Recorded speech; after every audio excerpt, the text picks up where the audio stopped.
If you guys are tired of looking at the RX-78-02 in the 1/144 scale, don't worry guys, I got your back. We're gonna look at a 1/100 scale master grade.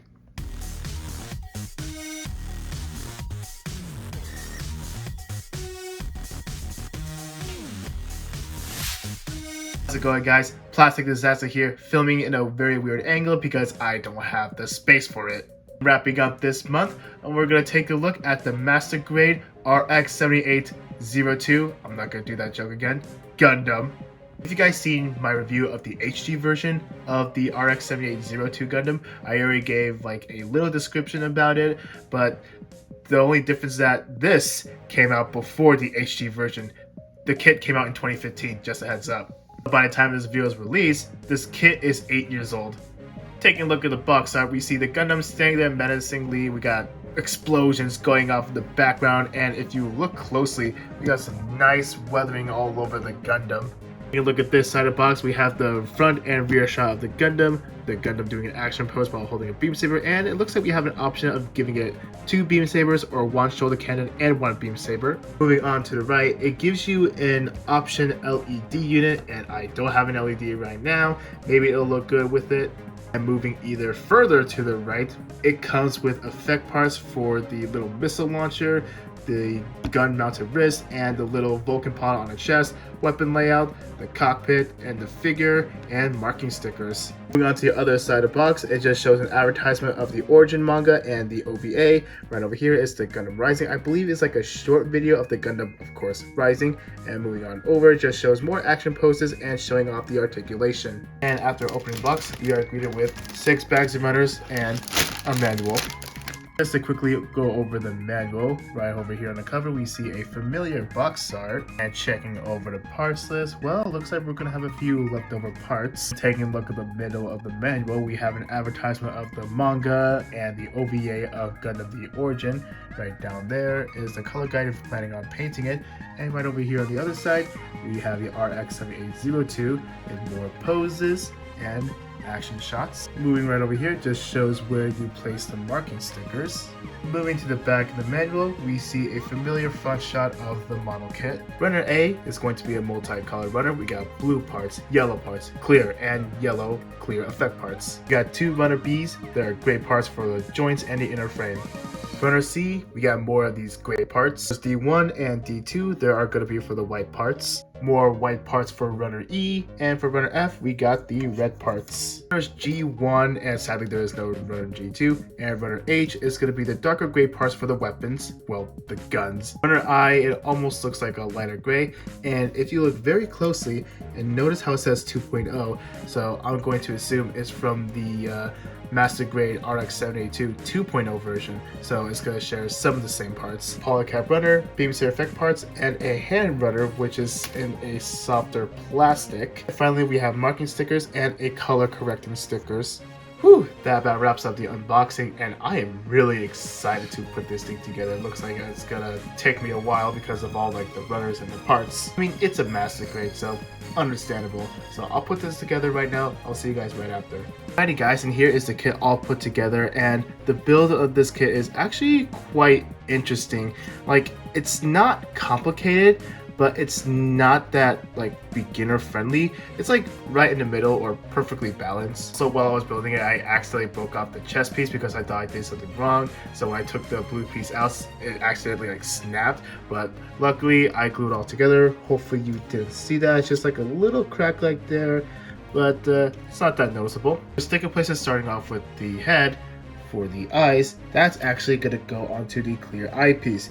But it turns out that you have the yellow plastic eyes, so let's say you don't want to use the LED gimmick, that's when you use these stickers for the clear eyepiece and the yellow plastic eyes as well. For the small and big red stickers, that's going to go onto the front and to the back of the head. Now in the manual, it tells you that you have an option of putting like outside the clear piece or inside the clear piece. Instead, I use red paint, even though you can barely see it, and I went inside the clear plastic piece. Now for the gold stickers, or yellow stickers if you want to call it that, they go behind the clear piece, but instead I use yellow paint.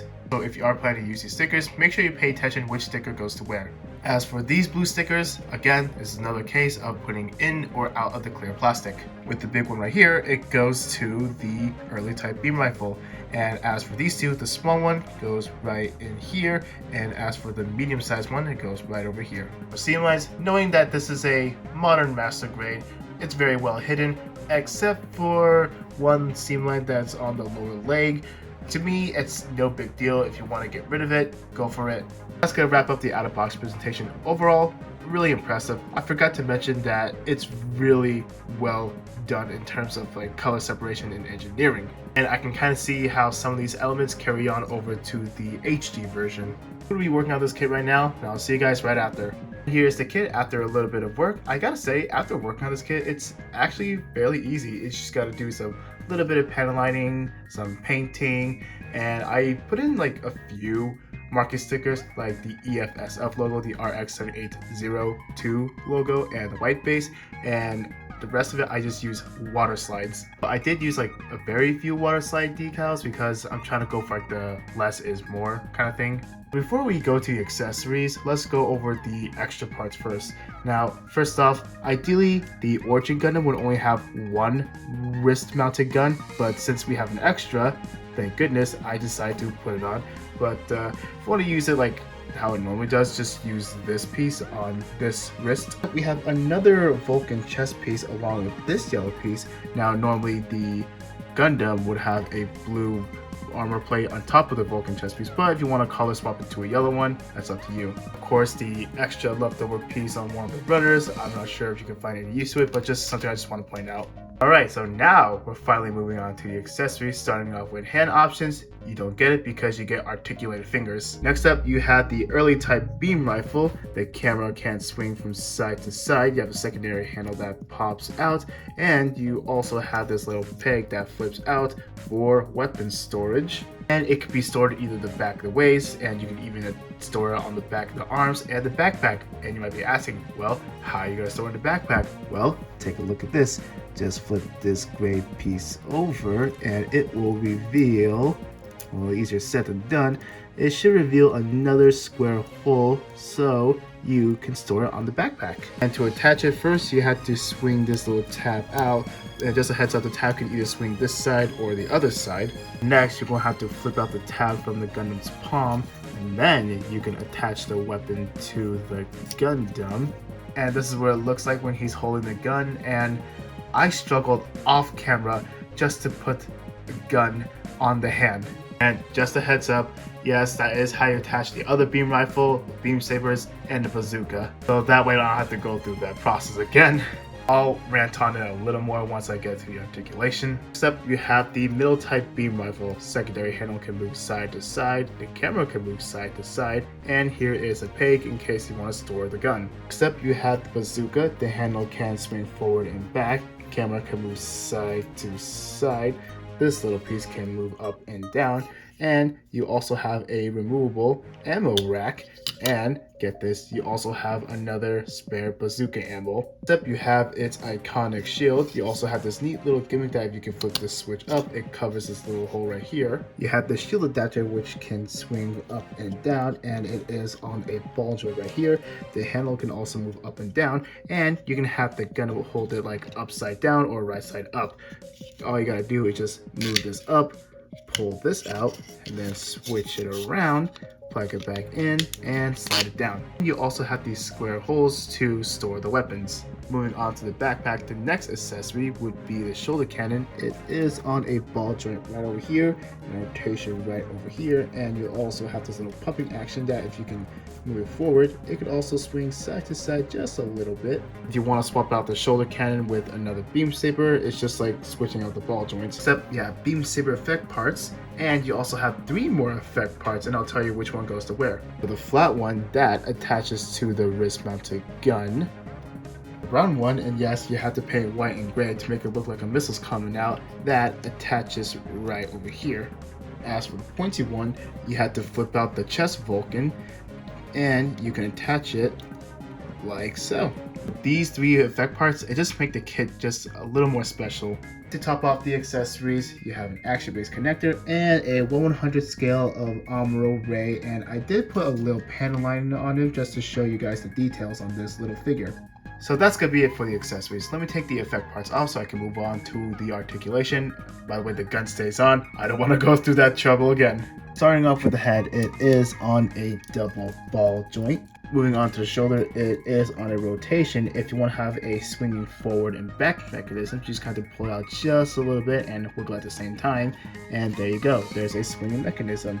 The arm can go up this high, and check it out, this piece of the shoulder does move up. If you want to go even higher, you're going to have to flip up this blue piece and bring the shoulder up, and it goes even higher. Bicep rotation, double bend on the elbow, and this is where the fun begins. Boy, this hand has given me a lot of trouble. The problem with this is that the pinky always pop off so easily, so I had to stick with the ball joint in order to stay on and make it a little tighter.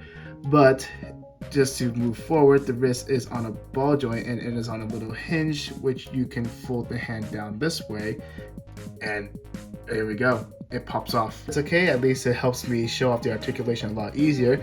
Anyway, there is a ball joint right here on the thumb. There is also another ball joint right here, and it almost looks like it has a broken thumb. On the tip of the thumb, it can move down like this. For the rest of the fingers, there is a ball joint and there's a hinge here and a hinge on the tip. Moving on to the torso, you do have a waist rotation, and if you bring this up just a little bit, it can swing forward and backwards, and it has some side to side. Of course, like every other master grade, the cockpit does open, which reveals a pilot sitting in there. Onto the waist, both the front and the back skirt, it can shift up and down independently, and it can move up this high. So due to design, the back skirt can only go up this far. Side skirt moves out, and the leg can kick forward this far up, this far back. And as for splits, it can do almost a full split, and there's also another joint right here which you can swing out, which gives you more leg movement.